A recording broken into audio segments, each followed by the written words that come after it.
최신 드라마, 영화를 공짜로 볼 수 있는 이 불법 스트리밍 사이트 이용자가 급증하면서 국내 제작사와 컨텐츠 업체들이 공동 대응에 나섰습니다. 불법이지만 공짜로 영상을 볼 수 있다 보니까 인기 드라마가 공개되면 곧바로 관련 사이트 검색량이 폭증하고 있다고 합니다. 네, 경찰이 본격 수사에 나섰습니다. 그런데 서버를 해외에 두고 있고 또 접속 차단 조치에도 주소를 바꿔가면서 운영을 하고 있어서 단속도 쉽지 않은 상황입니다. 불법 공짜 스트리밍 사이트의 문제점은 무엇이고 또 과연 대책이 있을지 짚어보겠습니다. 김원식 대중문화평론가와 함께 이야기 나눠보겠습니다. 어서 오세요. 네, 안녕하세요. 예. 자, 이 사이트가 생긴 지 오래됐어요. 그런데 최근에 이용자가 급증하고 있다면서요? 예, 그렇습니다. 그래서 암암리에 이제 이렇게 이용하던 사이트가 최근에 급증하고 있기 때문에 네네. 문제가 됐다라고 볼 수가 있겠고요. 예. 그래서 우리가 흔히 어떤 사이트의 주소 이거를 공유해가지고 그 사이트 주소를 입력하면은 접근할 수 있다 이렇게 생각하기 쉽잖아요. 예. 근데 이게 심각한 것이 사이트 주소가 아니고 이 사이트의 이름만 검색해도 자동적으로 이제 뜨게 된다라는 것이고요. 그리고 차단을 한다 하더라도 곧 그것이 회복이 된다라는 점입니다. 특히 우리가 국내 포털이 아니고 해외 포털들을 이용하지 않습니까? 예. 검색 서비스를. 이 검색 서비스 같은 경우는 사실은 많은 사람들이 검색을 할수록 자동적으로 상위에 랭크가 되거든요. 그렇기 때문에 이 사이트를 검색만 하면 상위에 링크가 되기 때문에 어떤 분들은 이게 공식적인 사이트인 줄 알고 잘못 착각하는 경우도 있을 정도로 이제는 손 놓을 수 없는 상황이 됐다라고 보시면 되겠습니다. 네, 이 불법 스트리밍 사이트 얼마나 많이들 이용하고 있습니까? 일단 월 단위로 보면은 이제 1,000만 명이 이제 이용을 한다 이렇게 얘기를 하고 있는데요. 우리가 이제 대표적으로 언급할 수 있는 그런 넷플릭스라고 하는 사이트 같은 경우보다 약간 못 미치는 그런 정도로 보이고 있거든요. 네. 그리고 이제 다른 국내 OTT보다도 훨씬 더 많은 이제 이용자 수를 보이고 있기 때문에 네. 관련 업계에서는 긴장을 하지 않을 수가 없는데 물론 단순 비교는 어려울 수 있습니다. 왜냐하면 이 사이트는 국내외 영화, 드라마, 예능이 아주 망라하고 있는 상황이기 때문에 그런 점에서 단순 비교는 어렵지만 사실 업계 입장에서 봤을 때는 5조 원 이상의 피해를 당하고 있다라는 잠정적인 추계까지도 내놓고 있는 그런 심각한 상황이라고 볼 수가 있겠습니다. 과거에도 저렇게 영화를 찍어서 몰래 인터넷에 올리는 분들이 있었는데 화질이 좋지 않았거든요. 근데 이 화질이 굉장히 좋다면서요.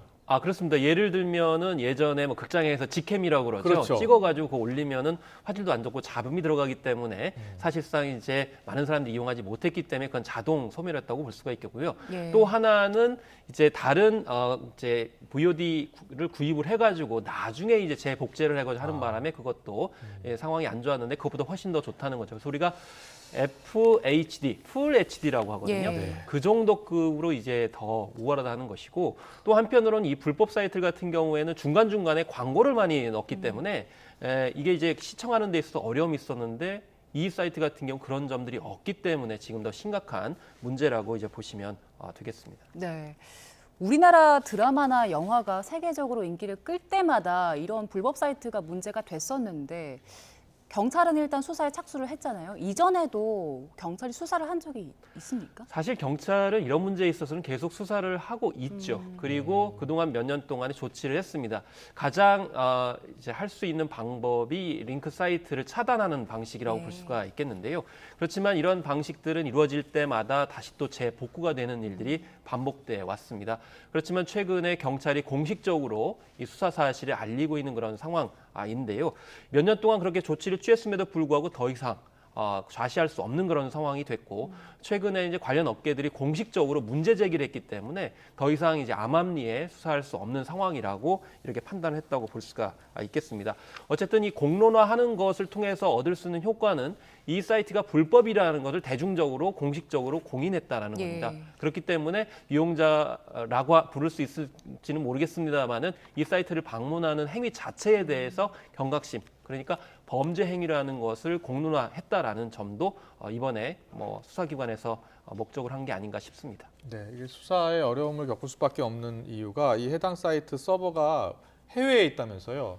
네, 지금 공식적으로는 도미니카 공화국에 있는 것으로 이렇게 알려지고 있는데 대체적으로 이 불법 사이트 같은 경우는 해외 서버를 갖고 있는 것이 이제 일반적이라고 볼 수가 있겠습니다. 그것은 수사를 이제 피하기도 하고 또 해외에다가 서버를 두었을 경우에는 이리저리 옮길 수 있어서 수사망을 피할 수가 있는 점이 있기 때문인데요. 그렇지만 이 해당 사이트는 과연 도미니카 공화국에 있는지조차도 지금 알 수 없는 그런 상황이라고 볼 수가 있겠습니다. 네. 그래서 사실 이런 점 때문에 국내 수사에 한계가 있기 때문에 현지 수사기관과 공조를 해야 되는 그런 상황이라고 볼 수가 있겠는데요. 우리가 네. 이 접속을 차단했을 경우에는 우회해서 다시 운영하는 방식들이 벌어지고 있는데 이랬을 경우 해결 방법은 구체적으로 운영하는 사무실 그곳을 정확하게 파악을 해서 운영자들을 검거하는 수밖에 없습니다. 그래서 앞서서도 이제 웹툰 업계에서도 이 불법 업로드 콘텐츠 때문에 굉장히 어려움에 처했었거든요. 예. 한 2번 정도를 실제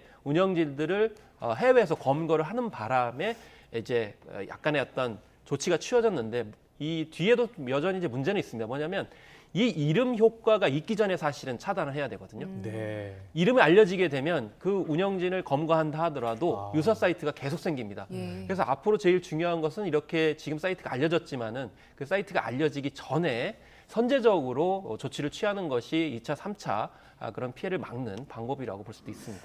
지금 실제로 도미니카 공화국에 있는지도 확실히 알 수는 없는 알 수는 상황인데. 없고 공식적으로만 이렇게 알려지고 있는 그런 예. 상황인데 그런 점들도 지금 어려움을 가중시키는 요인이라고 볼 수가 있겠습니다. 그 운영자 검거하려면 해당 나라의 협조도 필요할 텐데 그것도 쉽지 않겠습니다. 그렇죠. 도미니카 공화국에 있을 예. 경우에는 수사 공조가 가능하겠지만 이제 그런 점들을 좀 따져봐야 되겠죠. 네.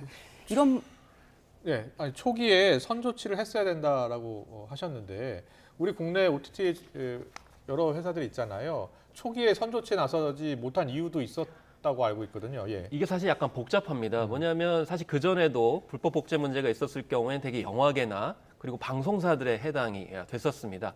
그렇지만 지금은 글로벌 OTT들, 예를 들면 넷플릭스라든지 또 국내 업체 같은 경우도 따로 이제 여러 업체들이 있지 않습니까? 예, 예. 그러니까 뭐 국적도 다르고 또 서로 경쟁 관계일 수도 있죠. 그러다 보니까 이게 미디어 믹스 시대에 있어서 좀 단일한 목소리를 내기가 힘든 측면들이 있었습니다. 그럼 하필이면 왜 지금 목소리를 내고 있느냐? 사실 코로나19 비대면 상황 속에서는 OTT 업계들이 나름대로 굉장히 좋은 성적들을 냈습니다. 그렇지만 비대면에서 대면으로 전환하면서 사실상 많은 구독자 수가 이제 줄어들고 또 정체기에 있었거든요. 네. 그런 상황 속에서 이런 불법 스트리밍 업체를 통해 가지고 많은 사람들이 거기 몰리고 있고 그런 상황 속에서 더 글로리 같은 드라마가 히트작이 돼도 예. 결국 더 많은 사람이 심지어는 20배 이상 폭증하는 그런 결과까지 났거든요. 그렇기 때문에 이거는 경쟁 관계에 있거나 개인적인 관점에서 각 OTT나 제작사나 방송사들이 움직여서 안 되겠다라고 해가지고 이번에 영상 저작권 보호 협의체 등이라든지 네, 네. 불법 이제 복제에 관련돼서 세계적인 어떤 조직체를 만들어가지고 연합하겠다. 그래서 이 ACE라고 하는 전 세계적인 불법 복제 대응체 같은 경우에도 전 세계 업체 50여 개가 지금 공조를 하고 있거든요. 그렇기 때문에 물론 한국에서 이 불법 사이트가 문제가 되고 있지만은 이게 한국만의 문제가 아니다. 예. 이 한국도 이제 OTT를 통해 가지고 우리 콘텐츠를 수출하고 있는 입장이기 때문에 네. 그런 면에서 이제 이때 본격적으로 한 목소리를 내기 시작했다라고 보시면 되겠습니다. 네, 우리나라만의 문제가 아니라고 말씀하셨는데 뭐 중국에도 이런 사이트들 굉장히 많잖아요. 해외에서는 어떻게 대응을 하고 있습니까? 사실 해외 같은 게 중국 같은 경우 한알령 때문에 우리 이제 콘텐츠를 수입을 못 하니까 불법 콘텐츠를 통해 가지고 이제 시청을 하고 리뷰를 남기면서 이게 또 비판의 대상이 되기도 했었는데요. 사실 전 세계적으로 지금 불법 사이트 같은 경우 한 2,500개 이상 되는 것으로 이제 공식적으로 이제 알려지고 있습니다. 예. 그 가운데에 한글 사이트 같은 경우 한 250개 정도 되는 것으로 이렇게 나타나고 있는데요. 10분의 1이네요. 예, 그렇습니다. 그래서 무엇보다 중요한 것은 이제 인터폴을 통해 가지고 공조를 하는 방식이 가장 일반적이라고 볼 수가 있겠고요. 그리고 이번 경우처럼 굉장히 심각한 경우에는 이제 현지에 공조를 통해 가지고 운영진을 검거하는 방식이라고 볼 수가 있는데 사실 사전적으로는 제일 많이 하는 것은 링크를 차단시키는 것이고요. 더 강력하게 하는 것은 중국과 러시아 같은 방식입니다. 그거는 모든 등록된 업체들은 해당 소프트웨어를 반드시 장착해야만이 그걸 이제 서비스를 이용할 정도로 하는데 이건 사실 좀 약간 위험할 수 있는 게 검열의 소지가 있거나 예. 사생활 침해 소지가 있기 때문에 이런 점에서 한계가 있는 측면이 있어서 결국 이 자유로운 이용과 사생활의 침해 문제 그 빈틈을 이제 이런 불법 사이트가 악용하고 있다라고 보시면 되겠습니다. 그렇군요. 자, 그러면 법적으로 좀 알아보겠습니다. 이게 이 공짜로 소비하는 이용자들도 역시 처벌의 대상이 될 수 있다고요? 이게 좀 뭐 법조인마다 좀 약간 다른 측면들이 있는데요. 예. 예를 들면은 아동청소년법상의 이 성착취물 시청 관련해서 최근에 1월에 대법원에서 판결이 났는데 단순히 리스트리밍을 할 수 있는 링크를 통해서 한 번을 봤다고 그래가지고 이것은 처벌이 안 된다라는 대법원의 판례가 있었어요. 그 이유는 네. 지금의 저작권법의 한계가 소지 유무를 가지고 판단을 합니다. 쉽게 말씀드리면 뭐 어떤 이제 상품을 사거나 예를 들면 VOD를 샀다거나 아니면 CD를 샀다거나 음원 같은 경우 다운로드 받거나 영상을 자기가 컴퓨터나 이제 그 모바일에 간직을 했느냐 안 했느냐 이건 뭐냐면은 증명의 용이성이거든요. 네. 여러 사람이 가지고 있느냐 없느냐 그리고 예. 최소한 간직을 했으면 이것을 다른 사람에 전파할 가능성이 있기 때문에 그런 점을 이제 초점 맞추는데 그렇지만 지금은 스트리밍 시대라는 거죠. 네. 옛날에 소지 여부를 가지고 처벌했던 시대와는 맞지 않다라는 지적을 하고 있는 거고 다만 이제 지적하는 것이 스트리밍 링크를 다른 사람한테 공유하는 행위 이것에 대해서는 처벌이 이제 된다는 겁니다. 왜냐하면 그건 혼자만이 한 게 아니고 다른 사람한테 방치를 했다라는 조장의 어떤 의미가 있기 때문에 이제 네. 그런 법들은 처벌이 된다. 그래서 우리가 흔히 이제 링크 시켜주는 그런 풍조들이 있잖아요. 네. 그런 행위들은 섣불리 하시면 안 되겠다라는 그런 사례가 되겠습니다. 운영진 검거 자체는 굉장히 어려울 텐데 링크 공유하는 것들은 어느 정도 좀 잡아낼 수도 있지 않겠습니까? 그래서 우리가 이제 문화 아닌 문화 현상들 중에 하나가 뭐 예를 들면 카톡이나 이런 것을 예. 통해 가지고 뭐 이걸 링크 시키면서 마치 좋은 선물을 준 듯한 공유의 어떤 이상한 풍조들이 있는데요. 이런 것이 사실상 이런 불법 사이트를 기승부리게 한 요인이 될 수 있다라고 이제 볼 수가 있는 것이기 때문에 무심코 링크하는 것이 결국 이런 범죄의 어떤 한 행위 그리고 그들에게 수익을 안겨주는 요소가 될 수 있다는 점을 또 한 번 이제 생각할 수밖에 없어 보입니다. 네, 우리 이용자들의 자정 노력도 좀 필요할 것 같아요. 우리 K 콘텐츠 제대로 키우려면 사실은 이용료를 받고 또 그걸 재투자해야 되는 거 아니겠습니까? 사실 지금 OTT 업계를 포함해가지고 우리 콘텐츠 제작사나 방송사가 지금 나선 이유가 바로 이 선순환이 되지 않기 때문입니다. 네. 그래서 우리 K 콘텐츠가 이렇게 성장한 데에는 뭐 K-팝을 예를 들더라도 팬들이 한 땀 한 땀 그것을 음원을 사주고 또 팬 그렇죠. 공연을 갔기 때문에 이 정도까지 이제 성장을 할 수가 있었던 것이거든요. 네. 그렇기 때문에 우리 K 콘텐츠가 이제 어느 날 갑자기 이루어진 것이 아니고 이 성원을 보냈겠다. 그리고 이제 그 본방 사수란 말이 있지 않습니까? 네. 사실 많은 분들이 본방을 사수해주고 약간 광고가 불편하다 하더라도 그걸 봐주셨기 때문에 예. K 드라마들이 이제 성장을 했거든요. 예. 이런 점들을 반추해 본다고 하면 앞으로의 어떤 이 행보, 비전도 충분히 짐작할 수 있다고 생각합니다. 네. 네. 문체부에서는 이제 별도 TF 구성해서 대응을 하겠다고 밝혔는데 앞으로 어떤 대응책들이 마련돼야 할까요?